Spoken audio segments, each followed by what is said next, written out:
বর্তমানে পাউন্ডের বিপরীতে বাংলাদেশি টাকার হার স্মরণকালের সর্বোচ্চ।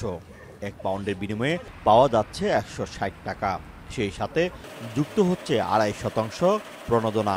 দেশের আত্মীয় স্বজনরা যেন স্বাচ্ছন্দ্যে ঈদ উদযাপন করতে পারে, সেই জন্য প্রবাসী বাংলাদেশিরা রেমিটেন্স পাঠাচ্ছেন।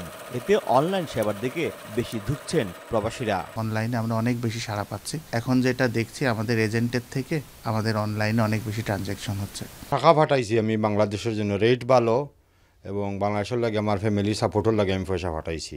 বাংলাদেশ ব্যাংকের সর্বশেষ তথ্য মতে চলতি মার্চ মাসের প্রথম ৮ দিনেই প্রবাসীরা পাঠিয়েছেন ৮১,৪৩,০০,০০০ মার্কিন ডলার, যা বাংলাদেশি মুদ্রায় ১০,০০০ কোটি টাকারও বেশি। এই ধারা অব্যাহত থাকলে মার্চ মাসের শেষে রেকর্ড পরিমাণ রেমিটেন্স দেশে প্রবেশ করবে। তবে অনলাইন ভিত্তিক রেমিটেন্স প্রেরণকারী প্রতিষ্ঠানগুলোর দাপটে কোণঠাসা প্রতিষ্ঠিত মানি ট্রান্সফার এজেন্সিগুলো।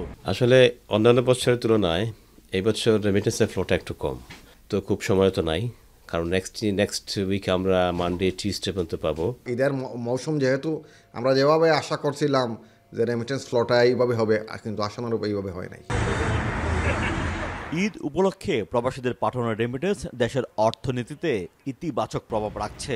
আশা করা হচ্ছে মার্চ মাসের শেষ নাগাদ এই প্রবাহ নতুন এক মাইলফলক ছুঁয়ে যাবে।